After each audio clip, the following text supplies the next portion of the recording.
During the beginning of the Ottoman Empire in the 14th century, while they were still attempting to expand their territory into Western Europe, the Devshirme system emerged. Cleveland explained this system in Chapter 3, the Ottoman and Safavid empires, as the capturing, conversion to Islam, and enslavement of Christian European children in order to create the Janissary Corps. The Janissary Corps was built to train these children as soldiers, top-ranking military commanders, and civil administrators. The boys who made it to the elite ranks of the Janissary Corps were direct viceroys to the Sultan, therefore holding immense political power and influence over the Ottoman Empire. Many European families would volunteer their children for this program due to the fact that it would allow their people the opportunity to elevate their family statuses in an empire that they were marginalized against. While the Janissaries had been brainwashed to favor the Sultan over their European roots, it wasn't long before this side of them came out to overthrow Sultan Selim III after he established his own national army, the Nizami Jadid, in 1797. This showed how heavy of an influence Europeans had on the government of the Ottoman Empire by means of the Janissary Corps.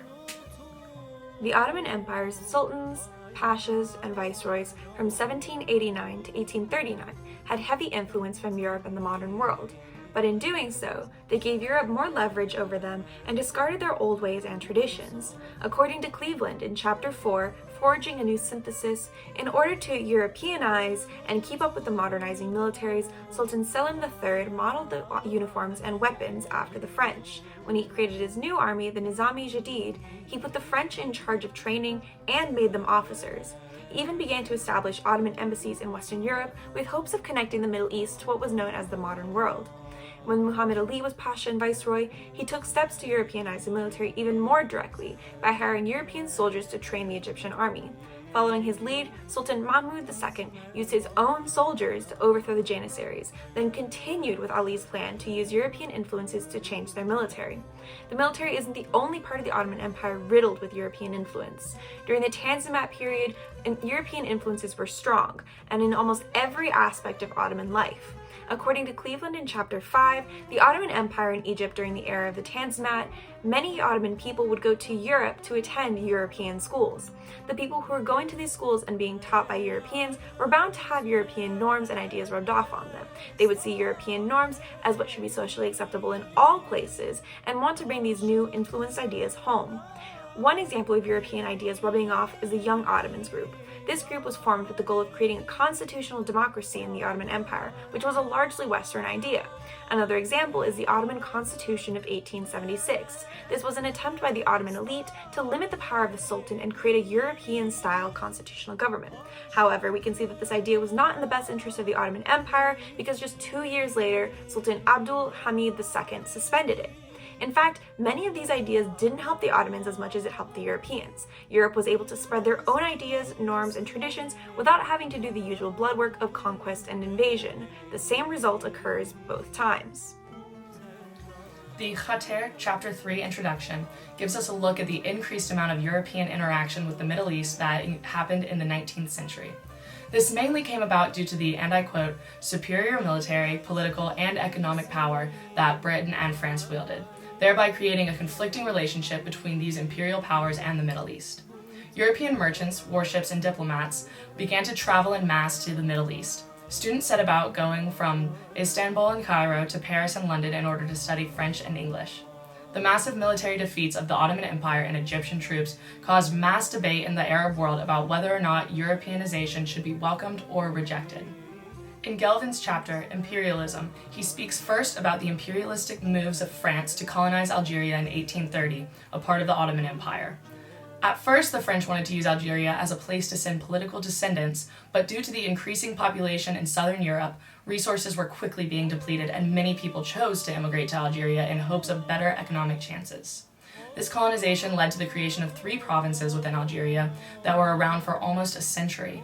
They changed how Algeria functioned by turning it into a settler plantation colony which relied on these European immigrants to move in and purchase the inexpensive land. The transportation system became Europeanized in 1857 when they built the Algerian rail system, which was an exact replica of the rail system in France at that time. Due to France being in charge of the government and economy, Algerian Muslims weren't allowed to have the same civil rights as European Christians. As all of these factors came together, the Europeanization of Algeria led to Algerian independence movements from 1954 to 1962, the Algerians fought the French under the leadership of the National Liberation Front and finally won their independence from France. The British began to sink their claws into imperialism through occupation in Egypt in 1876, when the Egyptians went bankrupt and turned to Europe to help them out of their debt. The British, French, Italian, Austrian, and Russian governments established the Caisse de la Dette to oversee and control 50% of Egyptian finances while they repaid their debt. This led to the Egyptians resenting the Europeans, and when they mustered up their military strength to revolt, the British came in and bombarded their port city of Alexandria in 1882, resulting in their occupation for more than 3/4 of a century. They did this for fear that they would lose their power over the Suez Canal. Once the occupation commenced, so did the swift westernization of Egypt. The British appointed themselves as military officers and political administrators. The Egyptians were able to keep their khedives, but their ministers were replaced by the British as well, resulting in only 28% of the high government posts being Egyptians.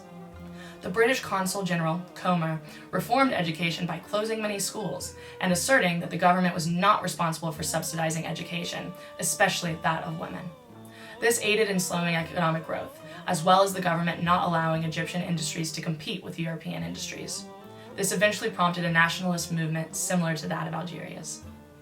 The debate on whether or not to succumb to the West became centralized around women, specifically in Egypt, with significant help from Qasim Amin's book, The Liberation of Women, published in 1899.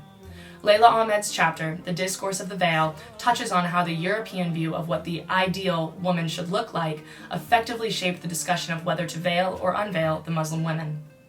Ahmed speaks about the British Consul General Cromer, who believed that veiled women revealed a society of men that were inferior to their European counterparts. Cromer's ideas about veiling resulted in Qasim Amin's controversial call to reform Egypt's society by unveiling its women. Amin was initially known as the father of Arab feminism. However, after reading his patriarchal and somewhat misogynistic book, he is better known as the son of Cromer and colonialism. This debate had many results, some favoring the unveiling and westernization of the Muslim world, and others not. Countries such as Turkey and Iran denounced the veil completely and even reformed laws to benefit women, like allowing divorce and outlawing polygamy. On the other hand, the people that were in favor of the right to veil used this item of clothing as a symbol of their traditions and something that united them to fight back against Western powers. The discrepancy between Western supporters and Western critics further proves that the West had such a large role in Middle Eastern society that it was able to influence social, political, and cultural changes in Egypt through the discourse of the veil. In Cleveland's chapter 12, The Arab Struggle for Independence, we take a closer look at the Europeanization that occurred in Syria and Lebanon when they were under French control. France took control over Syria and Lebanon with the French Mandate in 1920. They justified this control as a religious duty to protect the Christian communities in Syria, specifically the Catholic Maronites of Mount Lebanon. This led to the exacerbated sense of otherness within the Syrian Muslim communities. Despite their white savior mindset, their real intentions were economic and power-driven.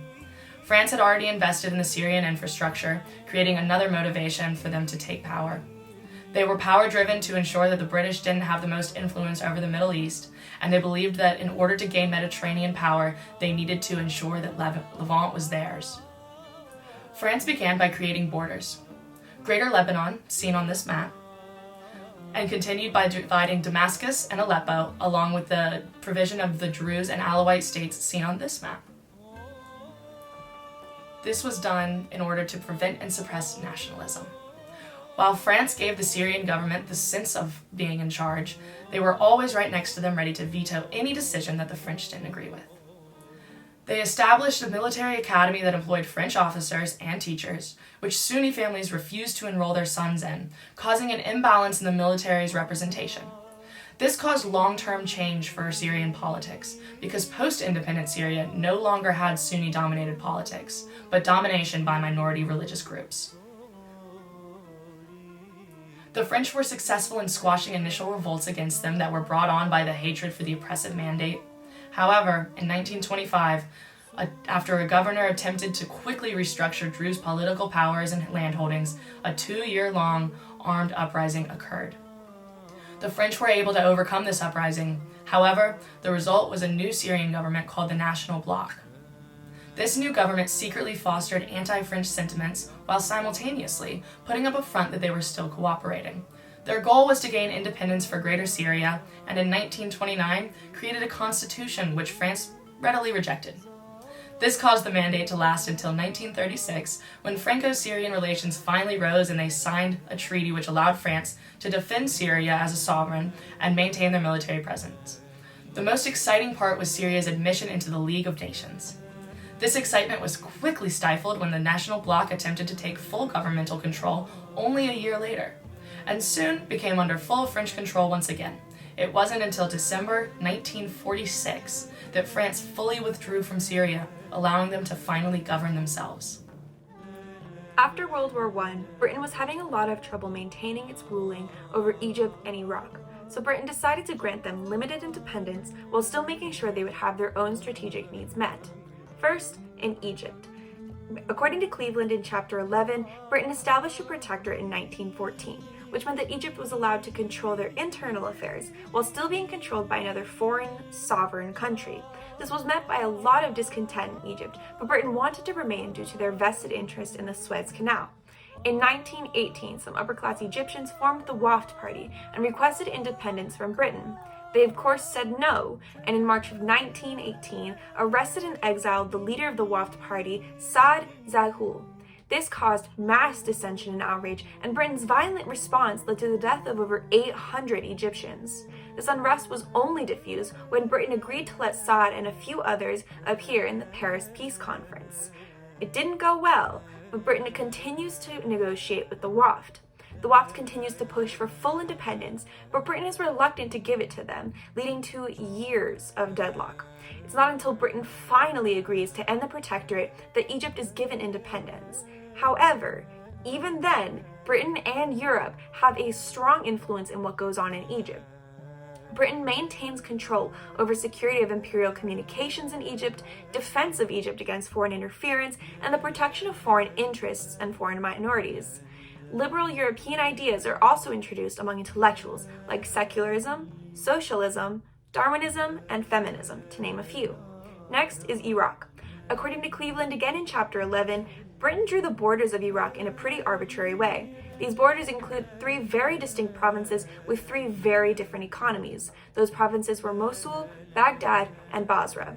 Britain also divided the 80% of the population that was Arab into Shias and Sunnis, and supported the Sunnis over the Shias.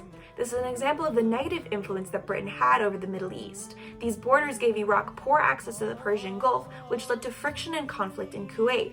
Huge uprisings broke out in 1920 against the British, which led to the deaths of thousands. In both these countries, British had its own interest in mind. Britain wanted to secure communications with India and make sure they were able to protect their claim to Iraqi and Iranian oil fields. Britain pressured the cash-strapped Iraqis to a concession for 75 years that would become the Iraq Petroleum Company. Iraq was given royalties per ton of oil, but they lacked ownership.